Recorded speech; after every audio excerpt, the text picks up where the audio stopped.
My name is Kelly Taylor. I am the Instrumental Music and Publications Advisor at Harding Charter Prep High School in Oklahoma City. Oh, and I advise the yearbook and online news programs. My name is Kara Pickett. I teach at Macomb Public Schools. I teach yearbook, journalism, and we're taking our newsletter to an online medium.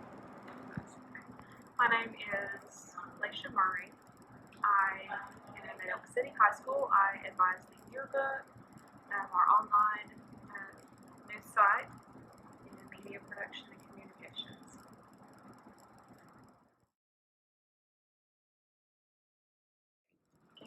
I am not aware of any administrative policies regarding our publications. We have no written policy because it's quite new to our school to offer journalism as a whole. However, it's kind of an unwritten rule to make sure that we bring the best positive light to our school and not to put out medium that might turn against us in a social way or bring injustice to our school.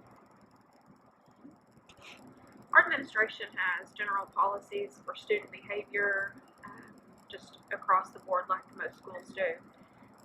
They haven't set specific policies for us as a publication. That's left to me as the advisor, and so they have trusted me so far to make those calls. And that's a great thing, I think, for us as a class and as a group. So if I have questions or concerns and I need something from them, I can go and ask them for that, and I can feel free to, I feel comfortable anyway going to them for anything that I do need, though, if I do.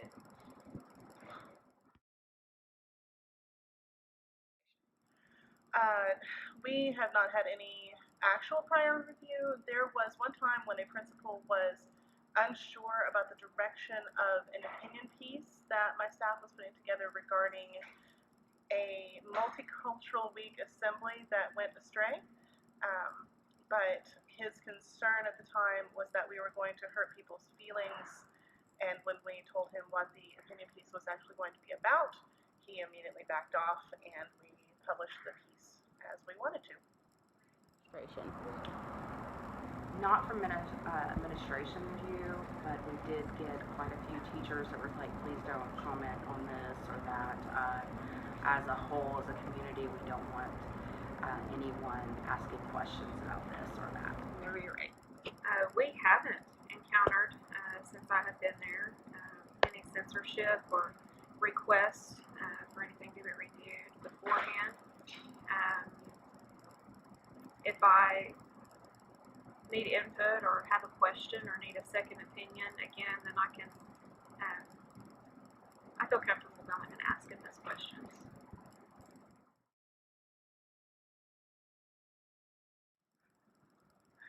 The principal at the time had been briefed by our previous principal, who has a degree in journalism, that he really couldn't tell us no.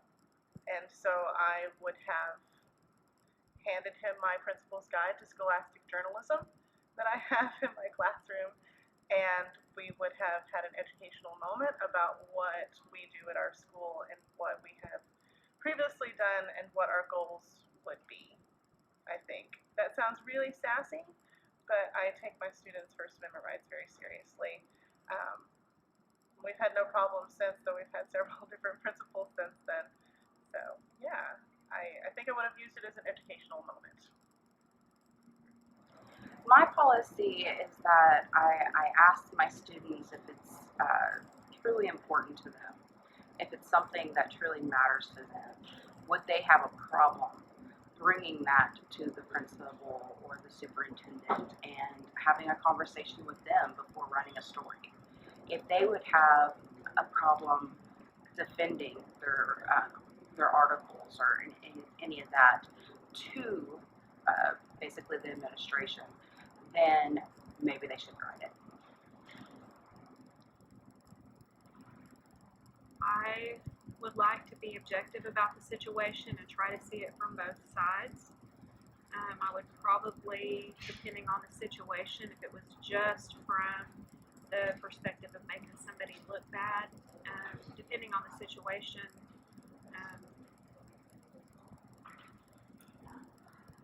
it would have to be what's right. It would have to be what's right. It's not what we publish isn't for the purpose to make somebody look good or bad. What's right is right, and that's the call that I would have to make. I think Oklahoma would benefit from the New Voices legislation because our high school or secondary scholastic journalism programs here are top notch. They are recognized nationally for the work that they do, and kind of what's the word I'm looking for? Releasing those constraints, I think, would allow our students to explore their potential even further, and really put Oklahoma on the map as one of the leading places for young journalists to learn and grow. If anything, our students need to know etiquette, and if they don't understand the etiquette of writing and journalism as a whole, even if it comes from their administration, they have to understand that they have to be able to defend that as a job and in that market as someone who is employable later. If they don't want to put out constant material that's going to add controversy, unless they are willing to come with the negativism that comes from being a writer that will put that kind of media out there. Therefore, if they're not censoring themselves or not using the etiquette that they need, then they are already putting themselves out for criticism, and they have to be able to accept that there are going to be people who don't like what they write. And if they don't find out the rules of that and understand that going into this job, then we can't protect them going further. And students need to understand that they are going to be faced with some things, but as a student, they should have that option to have that naive experience and get that backlash so they understand as they enter the employment world what they're looking at and what could happen, and actually mature as a writer.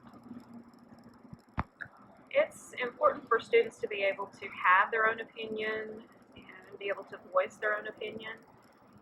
There are instances where cases have come up where, their opinions do, and the way that they voice those opinions do break the rules, and they do have to follow those rules in the way that they voice their opinions. And certain cases have come up that have gone like Morse versus Frederick and the Long Hits for Jesus case. And so students voice things and have their opinions that in a way that wasn't okay. And so it is important, and that legislation is important in Oklahoma. Also, there's a balance there also in the schools.